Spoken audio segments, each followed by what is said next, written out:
All right, and at this time, it is our joy also to welcome back Jeniffer Hutchins to give our talk today. Thank you. Jane.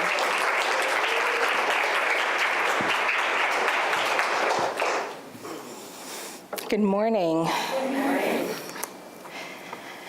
So the last time I was here, for those of you who were here, or for those of you who caught it live on stream afterwards, or were at home watching from the comfort of your couch, we talked about synchronicity. Synchronicity being those coincidences that just are surely not coincidences. There's something larger at play going on. Well, I had to share a story with you about synchronicity that happened in my own life over the last month. So probably most of you don't know this, but I'm working on a book. It is a personal story, so it's been challenging to get up the courage to actually even say out loud, hey, I'm working on a book. But now I'm outed, so you guys got my back, right? So I have been working on this book on and off, for many, many years. In fact, I wrote and finished the first manuscript of this book in 2011.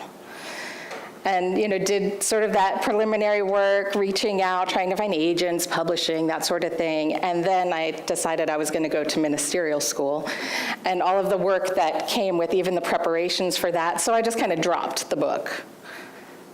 And then there was this voice that kept saying, pick the book back up, pick the book back up. So I decided this winter, okay, I'm going to focus on the book. I'm going to rededicate myself to this. Bear with me here. So I started working on it diligently every week, focused on the book, and then I let it slip again.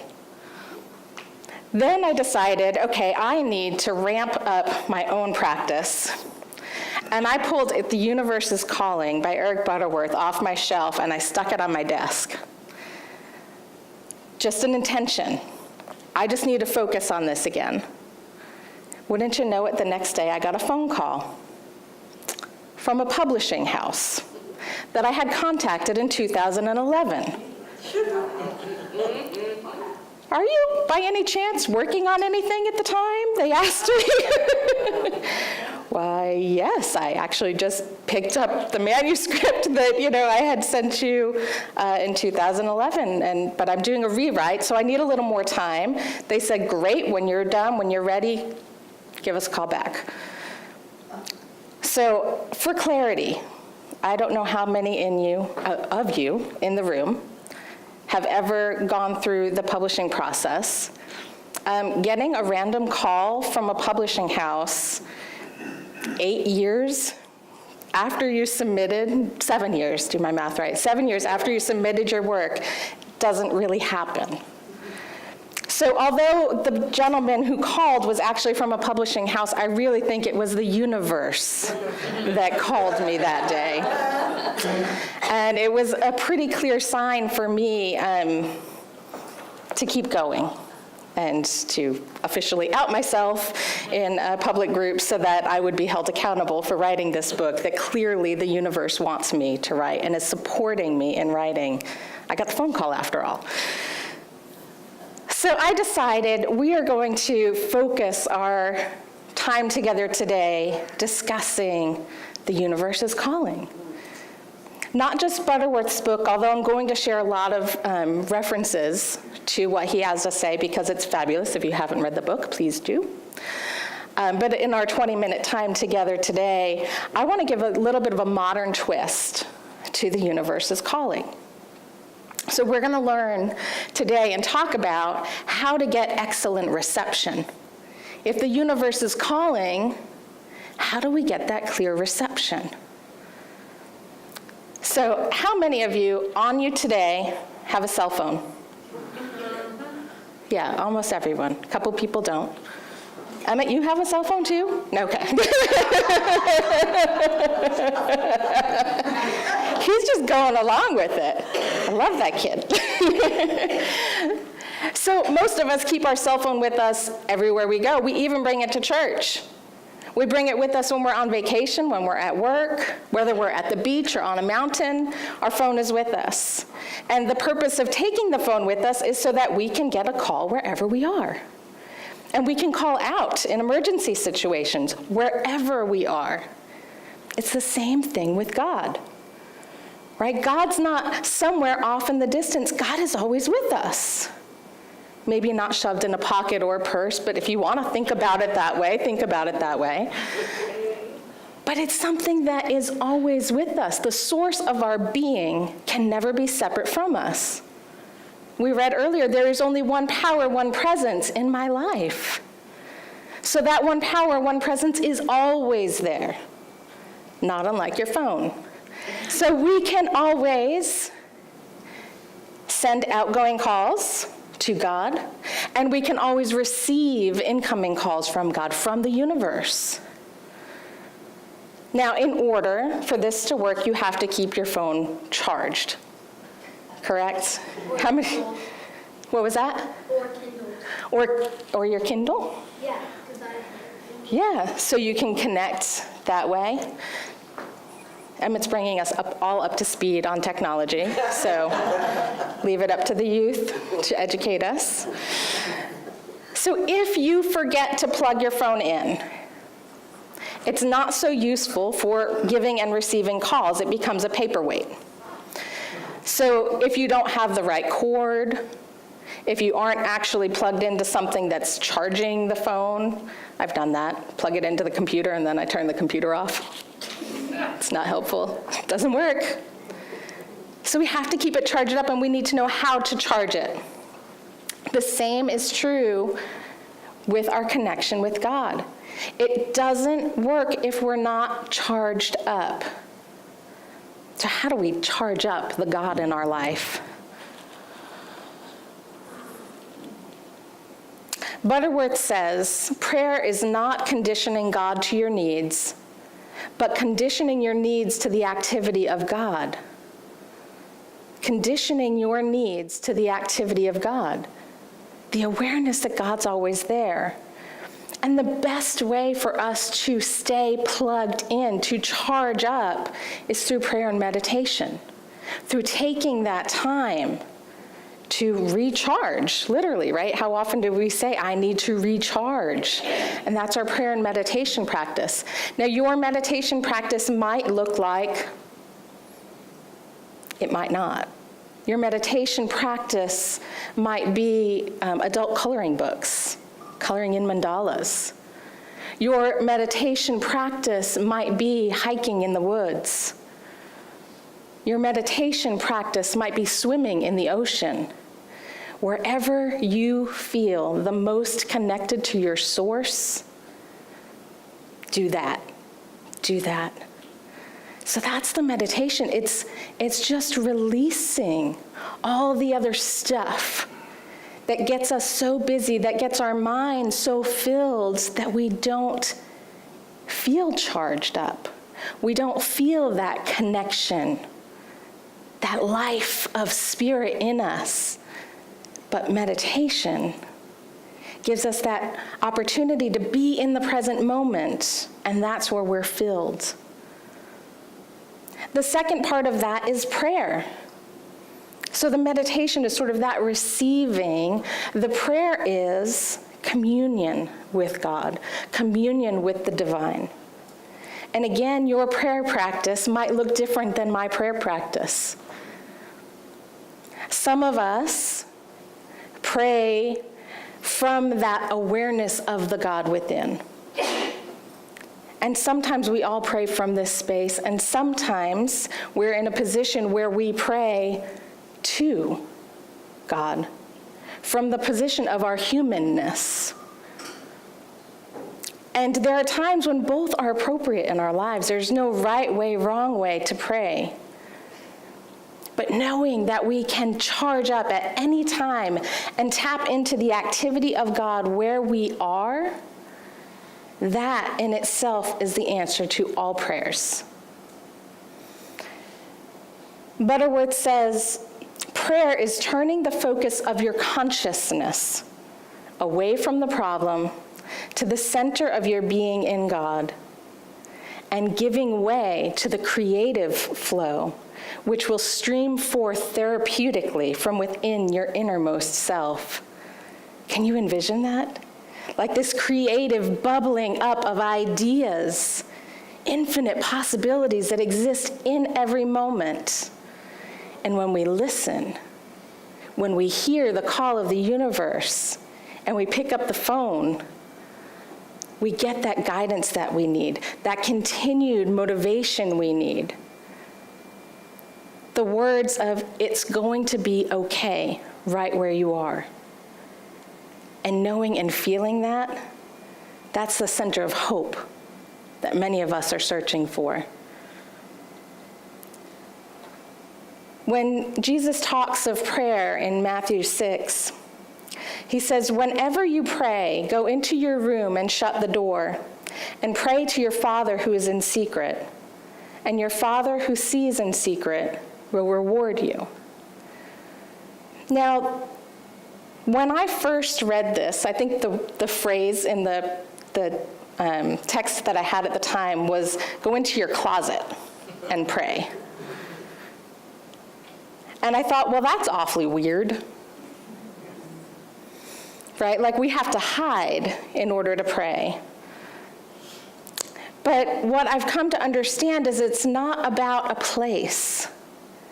It's about that state of consciousness, as Butterworth is talking about. It's going within, away from the busyness. So the meditation gives us that opportunity to release all the busyness. And then in our prayer, we're praying from the inner chamber, praying from that awareness that right where we are is love, right where we are is peace, right where we are is perfect health, wholeness, expression of the divine, right where we are, no matter the external circumstances. And when we pray from this state, from this inner awareness, we're praying from the mountaintop experience. Often in the Bible, it will reference somebody being on a mountain, and those metaphysical expressions of mountain mean that state of spiritual awareness. So whenever you read somebody's, on a mountain, doing this, doing that, they're doing it from the awareness of spiritual consciousness. Now, I don't know about you, but my phone tends to work better when I'm up high, right? So we recently, Unity Arts Ministry, hosted a retreat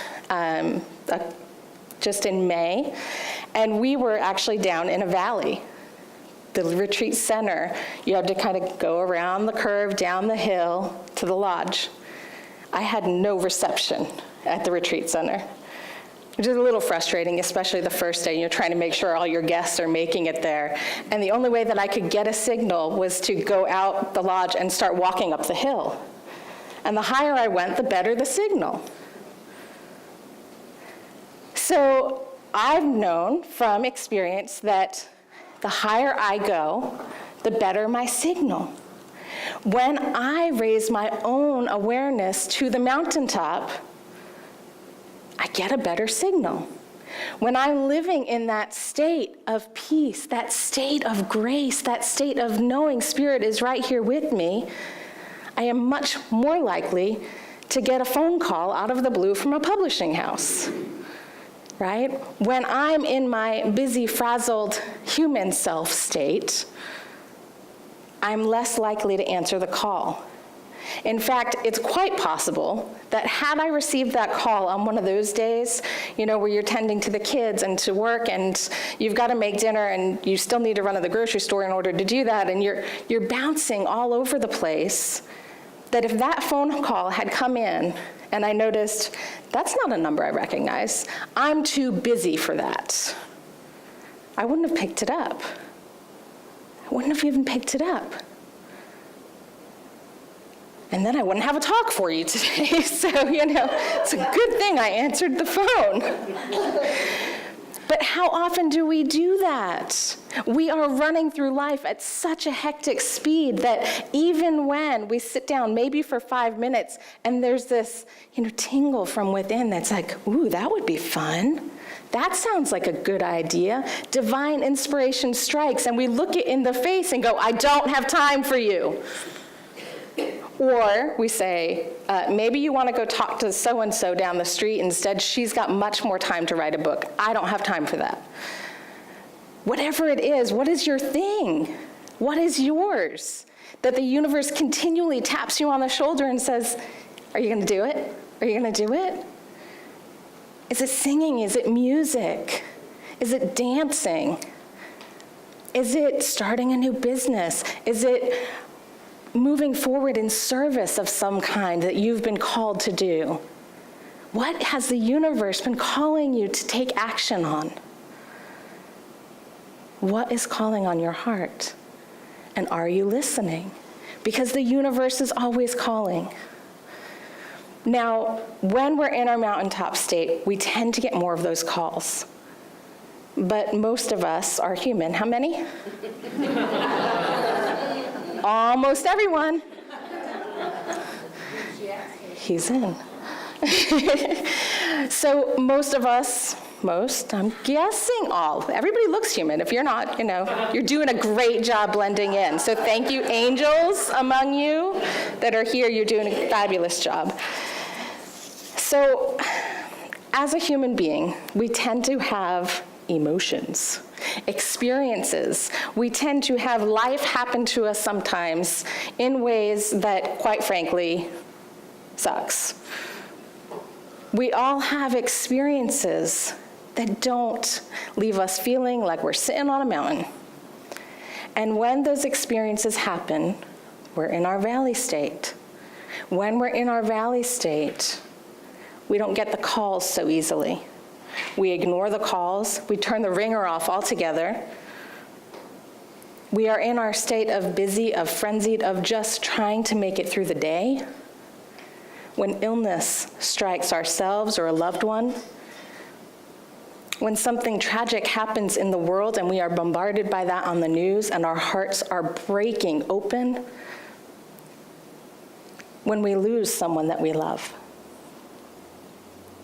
I've got to say, when that happens, it feels like a valley. When it happened to me, I very much felt like I was in the valley. And all those lovely spiritual tools that I had developed, that I had been filling my toolbox with, my coloring books, my crayons, my walks, my journaling, all of it got shoved in a closet because I was just trying to make it through the day. Now, Butterworth writes that God can do no more through you or to you than God can do through you, implying that all of it is always our choice. Are we willing to move forward on it? I tend to differ with Butterworth here a little bit. This is my modern take on it. Because when I look out at this room, I see the light of God, I see the light of God, I see the light of God, I see the light of God, I see the light of God, I see the light of God, I see the light of God. And I know that when I was in the valley and I had shoved everything that I knew about myself and God and my connection and anything that helped me feel connected into a closet because I just needed to make it through the day. And I had all these lights of God that surrounded me in that time of my life. It was like family and friends and even strangers came forward to be the call. They picked up the phone when I couldn't. When my phone was on silent, God could call through them and could give me a message. And every time that somebody showed love, compassion, and empathy, when we're in that state of valley, that's what it takes to give us the hope to keep moving to the next day, till finally we're like, oh yeah, I need that coloring book. And we start bringing our tools back out again, whatever your tools are. So I just want to remind everybody that when you're in the valley, that's okay. And please remember that you have a community of people that love you, and just let them know, hey, I'm having a valley day.